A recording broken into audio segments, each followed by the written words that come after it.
हर हर महादेव शंभो। हर तालिका तीजा कथा।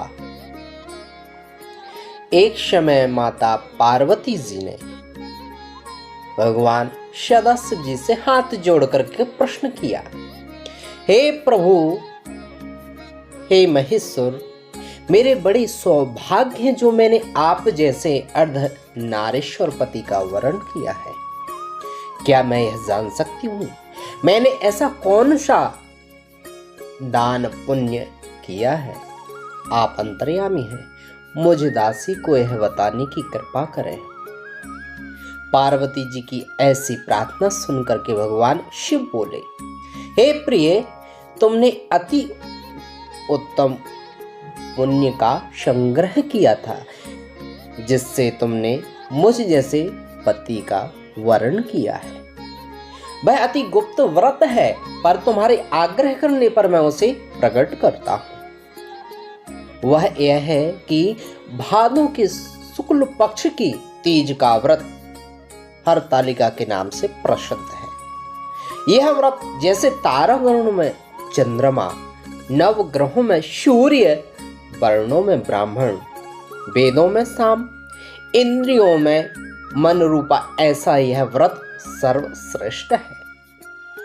जो तीजा हस्त नक्षत्र युक्त पड़े तो और भी महान पुण्य फल प्रदान करते हैं।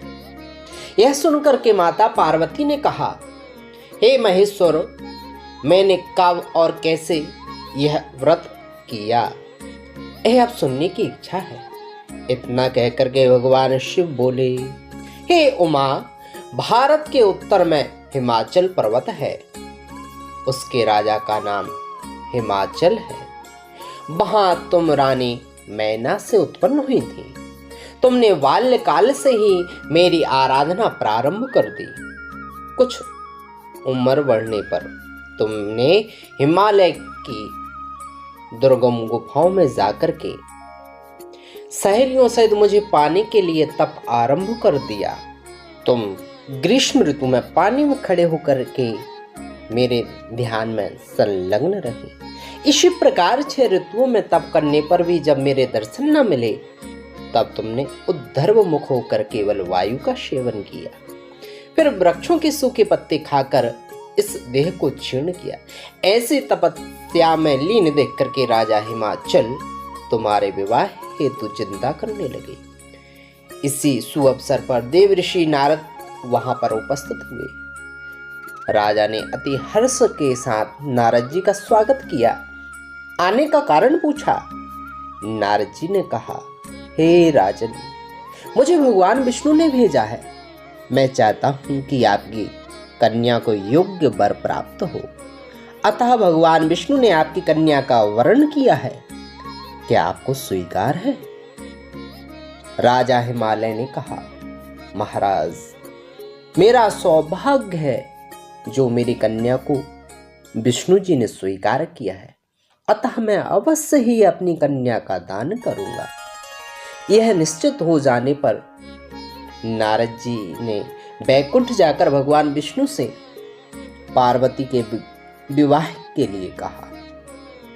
इधर महाराज हिमाचल ने वन में जाकर के पार्वती जी को भगवान विष्णु के साथ विवाह होने का निश्चय सुनाया तो सुनते ही तुमको महान दुख हुआ। उस दुख से विह्वल होकर के अपनी सखी के पास पहुंचकर विलाप करने लगे। तो तुम्हारा विलाप सुनकर के सखी ने कहा, देवी, मैं तुम्हें ऐसी गुफा में ले जाऊंगी जहां महाराज भी ना आ सकेंगे। ऐसा कह सखी उमा सहित हिमालय की गहन गुफा में विलीन हो गई।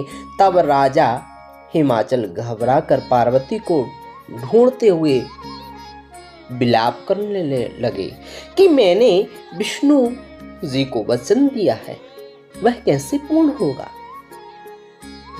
ऐसा कहकर मूर्छित हो गए।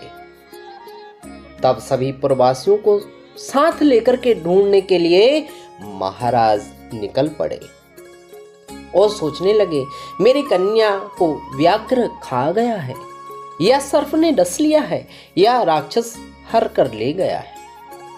उस समय तुम अपनी सहेलियों के साथ गहन गुफा में पहुंची। बिना अन्न जल के मेरे इस व्रत का आरंभ करके नदी की बालू की शिव प्रतिमा स्थापित कर विधि पूर्वक पूजन करने लगे।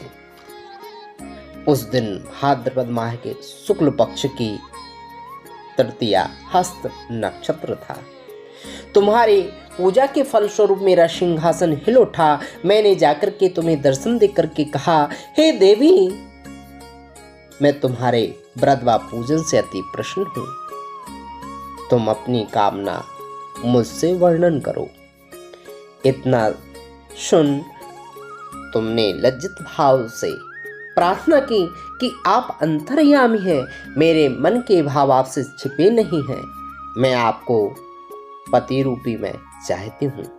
इतना सुन मैंने तुम्हें इच्छित वर देकर अंतर्ध्यान हो गया।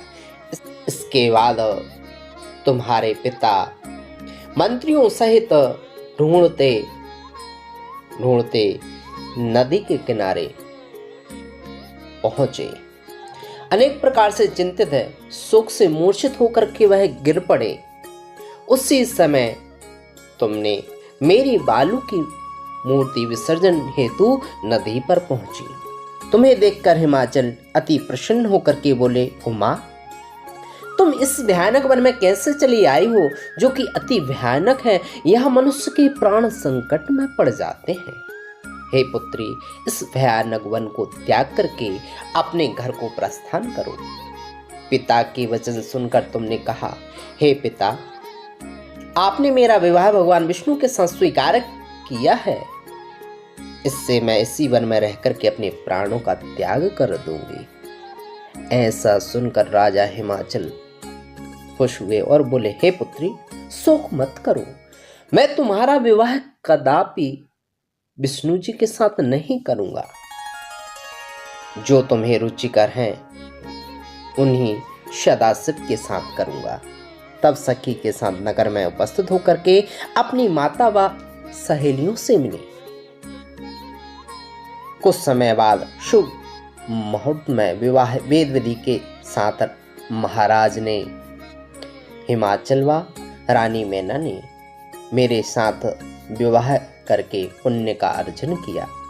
सौभाग्यशाली सहेली ने तुमको हरण करके हिमालय की गुफा में रखा, जो मेरा तीजा का व्रत किया। इसी से इस व्रत का नाम हरतालिका पड़ा। यह सब व्रतों का शिरोमणि हुआ। इस प्रकार कथा सुन माता पार्वती ने कहा, हे प्रभु, आपने मिलने की सुखद कथा तो सुना दी, बहुत आनंद की अनुभूति हुई। इस व्रत को करने की विधि, इसका फल मुझे श्रवण कराइए। इतना सुनकर के भगवान शिव ने कहा, हे प्रिय, मैं इसका फल सुना रहा हूं।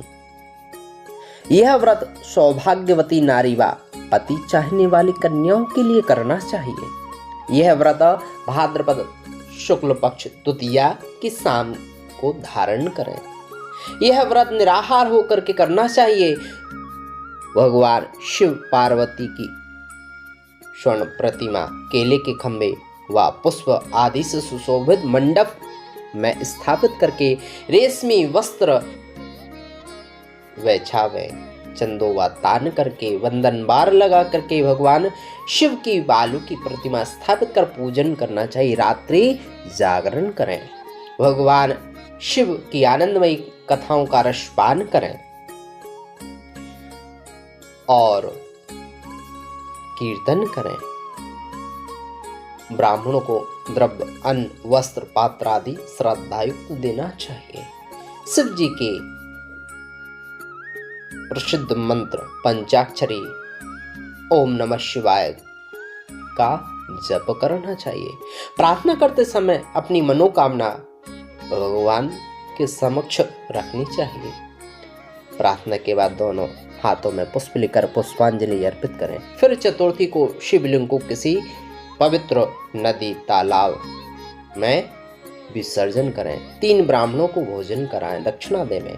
इस प्रकार व्रत पूर्ण करने से स्त्री सौभाग्यवती होती है, पुत्र पौत्रों से युक्त होती है, सुखपूर्वक जीवन यापन करती है। कन्या यह व्रत करे तो उसे धनवान वर की प्राप्ति होती है, सौभाग्य की प्राप्ति होती है।